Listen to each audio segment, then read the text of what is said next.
We don't need to tell you about law of attraction. Law of attraction is like the law of gravity. You can't turn it off, and it is always responding to everything you've got going on vibrationally.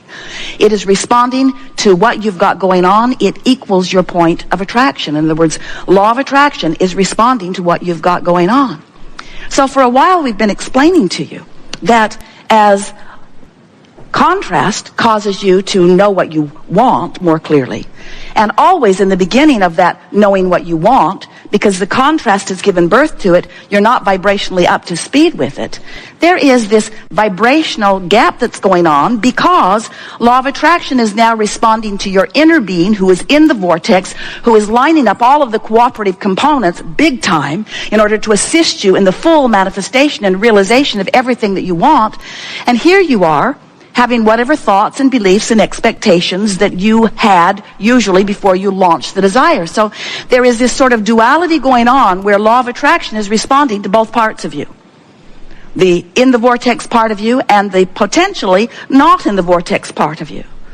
So you've got this sort of split going on often that feels like frustration or overwhelmment that now it is your job to do something about. And that's why we talk to you all day, every day about the art of allowing, about assessing the vibrational difference between who you have actually become. Are you getting what we mean?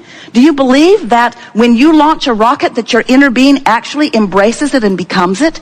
Do you know that when you're sick, vibrationally you're weller?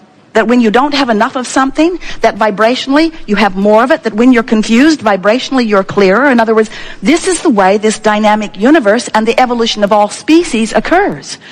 So there is this vibrational part of you who is calling you home, calling you home, calling you home. And we want to say to you, you're going. The question is, are you going willingly? Because if you relax into it, if you just let go, if you just acknowledge you've done the work, the isness of the vibrational reality is in place. The cooperative components have already been assembled. They will show you amazing things. You will defy the logic of all kinds of people as this vortex does its work. The question is, where are you in vibrational relationship to it? So we've been talking about this for a while, and many of you have been hearing us for a while. Esther certainly has been hearing it for a long while. And she said to Jerry the other day, you know, it's interesting how in all of this that I've been hearing, I realize that I've still been counting on my action for far more than I meant to. Because in many cases, I don't really have to line up with my vortex because I've got people who can just bang it into place. I'll just call someone and say, this is out of whack. Can you take care of it? And they do. They're really good at wrestling things to the ground. But in the process of that, Esther realizes that she doesn't move her vibration. She just calls someone and they wrestle something else to the ground. And then she realizes that sometimes she can create more brush fires than she has brush fire putter-outers. And then a sort of clarity is beginning to occur to many of you. We've been talking about this vortex. You get it, don't you? Conceptually, it's an idea that you can wrap your thoughts around. And we've been letting you know that there is potentially a vibrational gap between who you really are, which is the done deal, the vibrational doneness, it's done, it's done, it's done, and what you have so far allowed to manifest because of what's going on vibrationally. And Esther said to Jerry the other day, you know, I realize that I've loved the idea of the vortex and I have wanted to be in it as much as I can. So I have been approaching my reality by trying to think the thoughts that make me align with my vortex. Makes sense. Look for things to appreciate. Look for things to bask about. If I find myself feeling negative about something, pivot from it. Say to myself, I know what I don't want. What is it that I do want? Which is a logical approach to lining up with your vortex. But Esther said, this last week or so, it has flipped for me because now I get it that if I let the vortex and what it means and how it feels be all that I'm thinking about, then in establishing my relationship with the vortex, and every day I'm in it, many times, if I milk my vortex when I'm in it, if I keep it going when I'm there, if I find myself on a happy thought and I rampage it longer, if I let my vortex be my undivided intention, if I let my vortex be what I'm reaching for, I now get it, she said, that my vortex affects my manifestation. It's a different way of approaching it. In other words, what we want you to gather as a result of the conversation that we're having here today, and as a result of what's going to go on in your lives in the next hours and days and weeks, as a result of what you pick up from this leading edge conversation, what you're going to come to know is that you have complete control over every manifestation that happens in your life if you approach it from inside the vortex. For example, so something happens. Maybe someone walks into your experience and they don't jive with you in the way you would like them to. They're annoying in some way, or they're unknowledgeable in some way, or they're belligerent in some way.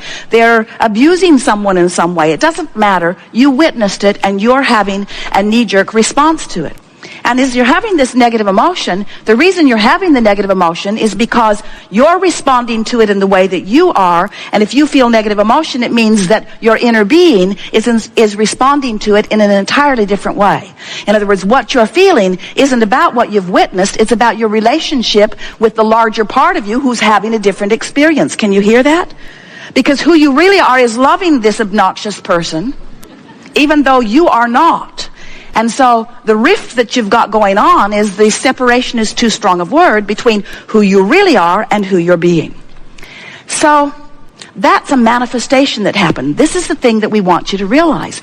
That person walked into your life and you experienced that manifestation.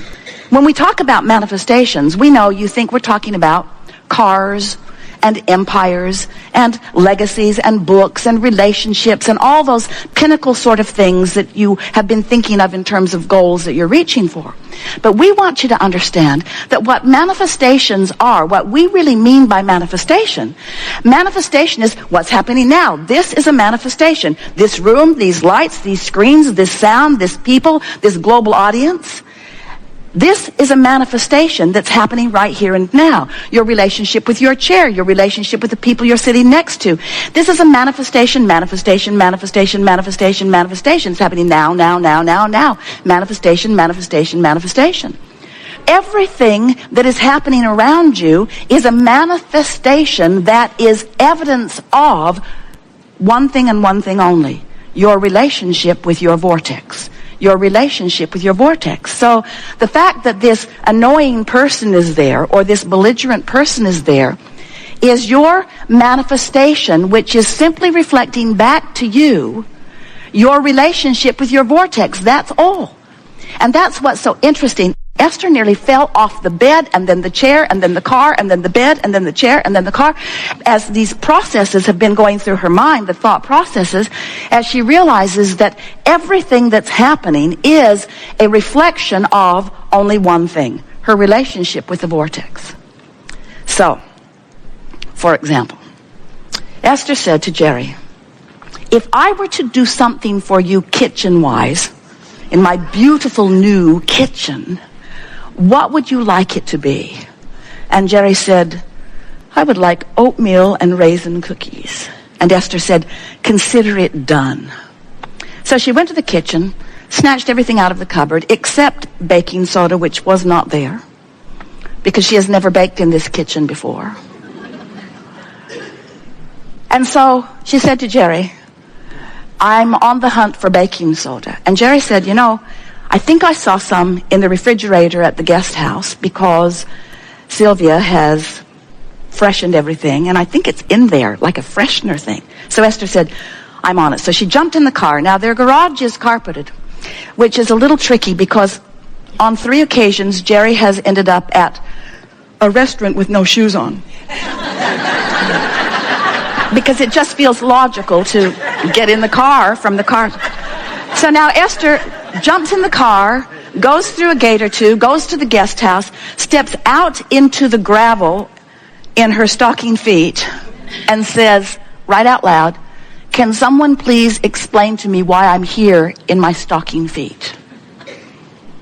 And then she tiptoes down the pathway into the cottage and thinks to herself, surely there are a pair of shoes or carpet slippers in the closet. So she walks into the closet and finds herself in very wet carpet. She calls Fidel, and he tells her, as he examines it, that the air conditioner, no one's been in the cottage for a long time, the air conditioner's been running, it's plugged up, and it is draining into the closet. And Esther is saying, now no one needs to tell me why I'm here in my stocking feet. In other words, a manifestation, a path of least resistance. Jerry wants cookies. He wants the kind of cookies that don't have the baking soda. The baking soda isn't in the house, but the baking soda is at the cottage. Esther goes in her stocking feet. Now, you might say coincidence. You might say, oh, that's one way to twist a really stupid story into something meaningful. But what it is the path of least resistance manifestation, because things are always working out for you. You see, things are always working out for you.